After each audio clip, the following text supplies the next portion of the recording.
Hi, my name is Brian Anderson, and today we're going to talk about elevating emotional IQ through gratitude. And since this is for students and teachers and parents, we're going to start off with a fun little math example that will show us the pure gratitude that we should all feel. It's hard to focus on this at all times, but the joy and the grace and the gift of this next breath. So we all have 2 parents, 4 grandparents, 8 grandparents, 16, 32, 64, 128, 256, 512, 1,000. We just went back 10 generations. At 25 years a generation, that would be 250 years. So to make it easy for everybody, we'll say roughly to the year 1750, we all have 1,000 grandparents.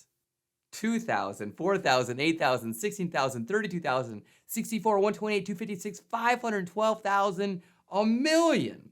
We just went back 20 generations, roughly to the year 1500. We all have a million grandparents dating back roughly to the year 1500. One more time. 2 million, 4 million, 8, 16, 32, 64, 128, 256, 512 million, a billion. Dating back to the year 1250, we all have a billion grandparents. One more generation, the year 1225, a billion grandmothers and a billion grandfathers. And if any one of those sets of billion relationships didn't turn out perfectly, you wouldn't be here and I wouldn't be here. If arguments hadn't been resolved out of a billion relationships to save the relationships, we wouldn't be here. If arguments didn't get resolved, so our ancestral grandmother in a billion relationships went a different direction and actually met our ancestral grandfather, we wouldn't be here. All the tragedies and disasters, as horrible as they were for our ancestry at the time, if those didn't happen and change the course of lives, we wouldn't be here. And if we just go back a couple more generations, we were at 2 billion, 4 billion, 8 billion. Now we're at as many people as are on Earth. So if they were all of, age of, 20s and 30s or whatever you want to say, if everybody on Earth was of that age, 4 billion relationships would have to work out perfectly, every single relationship on Earth. And now we're at roughly the year 1175, 33 generations. If those relationships didn't work out perfectly in all those relationships, we wouldn't be here. And we went back just, 33 generations or so. And Homo sapiens in the textbooks, in the science textbooks in schools, say modern Homo sapiens are 150,000 years old. So that's 6,000 generations at 25 years a generation. And we only went back 33.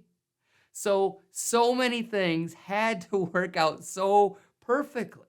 And if we can remember these things a little bit more often through the course of the day, and I'll bring up several other somewhat mind-blowing examples. If we can get ourselves into a higher state more consistently, if we're a youngster in school, then all the difficulties that we're having, all the challenges, if we're in a higher state of mind, in part through gratitude, we're more likely to handle those difficulties a little bit better. Same with parents, same with teachers. So the more that we can introduce additional levels of gratitude into our lives on a daily basis, so we can be as happy as we can possibly be in the moment as many times during the course of the day as we can, then we are going to get ourselves to a place where we're going to raise our emotional IQ. And so that was obviously from the gratitude physical standpoint.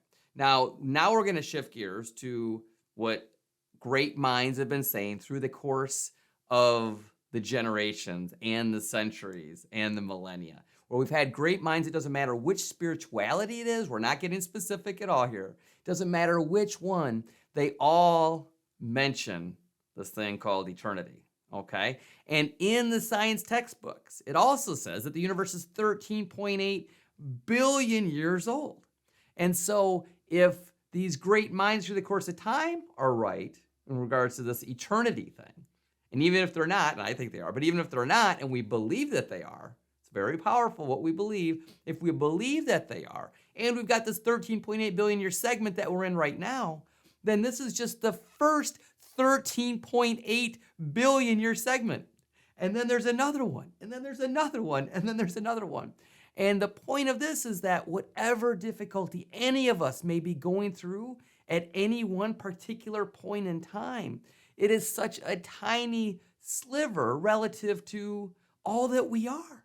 We are so much more than any difficulty that we may have. Now, with this scenario of these great minds talking about this eternity thing, well, something seemingly had to create everything, because in the science textbooks, it says the universe is 13.8 billion years old, but science also says the law of conservation of energy says that matter and energy are neither created nor destroyed. They only change form.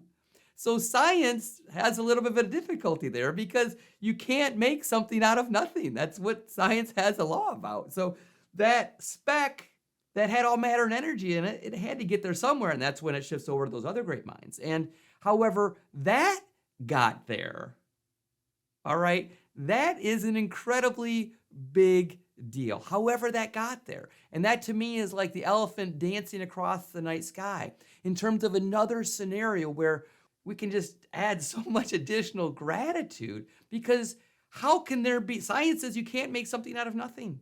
But here we are in this universe that just runs so perfectly, made out of strings perhaps, and quarks, and electrons, and neutrons, and protons, and all these different things that fit together perfectly to create the, how many cells they say? Some say the trillions, they say 50 trillion, 35 trillion, right in there, the number of cells.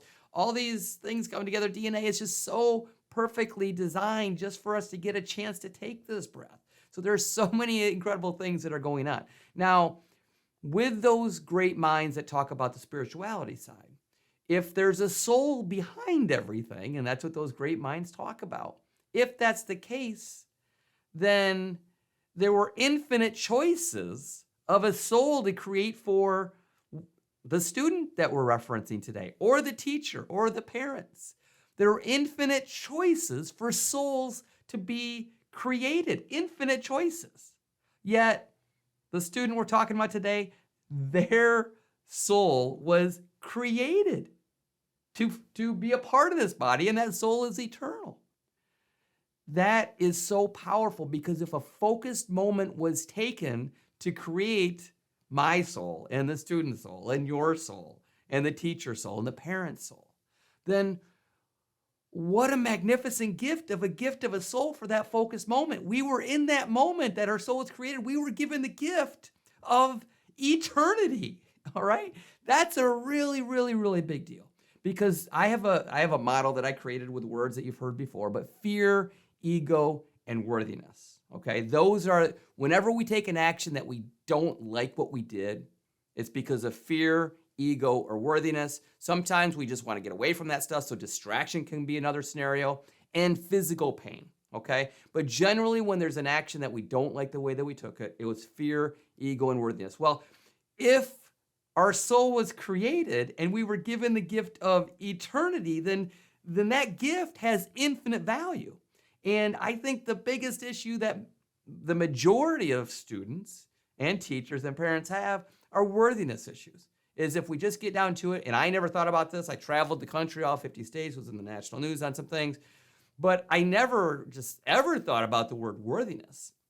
But now that I'm a little bit older and I've thought about things a bit more, worthiness issues about us not being enough are the number one thing that slow us down. And we have different ways to distract ourselves from the worthiness issues. We call it different things, but it's generally worthiness. But if we realize that we were given the gift of eternity, and that has infinite value, then if we realize and we think daily, multiple times per day, that we have infinite value, okay, and that gets me the goosebumps just thinking about it and saying it right there, then that means that dispels the worthiness issues. So one of the three main issues we have is worthiness.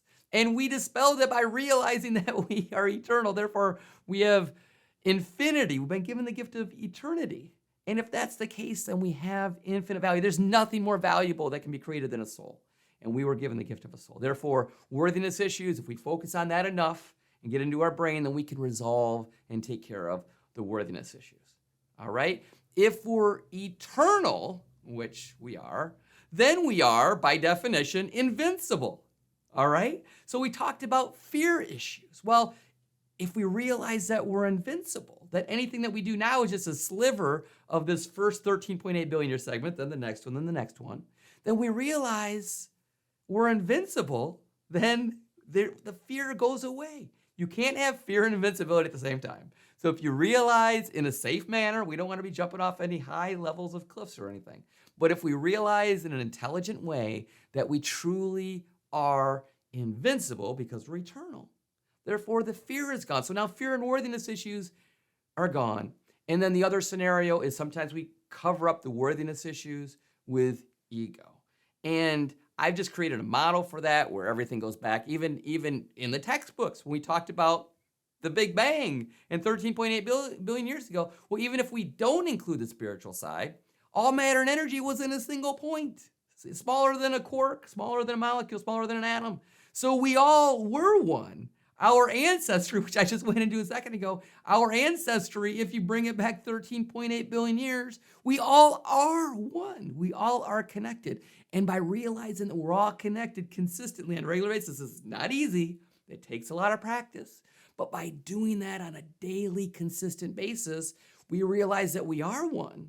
If we feel that level of connection, and love will obviously be a part of that, then when we can recognize and we want to improve and we want to get past the ego issues, then we can realize that we are all connected.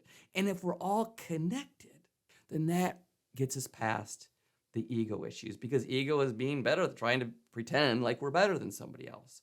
But when we realize that we're all connected, then that dispels ego. So fear, ego, and worthiness go by the wayside. And additionally, I've created a model that I won't get into here, but even on the spirituality side, I kind of see it as similar to the Big Bang, where on the physical side, but on the spiritual side, how everything's connected there as well. And I've got some imagery in my brain just to create it so I can see it. And again, would we rather be happy or would we rather be right? So I create models, and if they're wrong, I don't want to have other people be wrong and follow the wrong models. But for me personally, I'd rather be happy.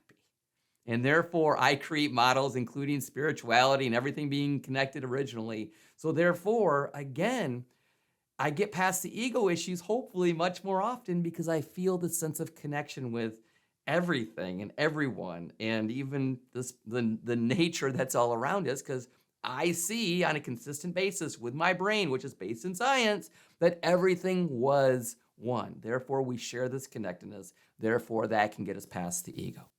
So by focusing on these different levels, including fear, ego, and worthiness, and the ways to counteract those with fear, if we're eternal, we're invincible, the fear goes away. The ego, if we're all connected, we can get beyond the ego because we realize we're just going against ourselves. And the worthiness, when we realize that our soul, and the example of the physical side of our ancestry, when we realize, though, specifically that we were gifted the gift of an eternal soul, and that's got infinite value, then the worthiness issues can step to the side as well and take away fear, ego, and worthiness by daily practice, which raises our emotional IQ through the daily practice of gratitude.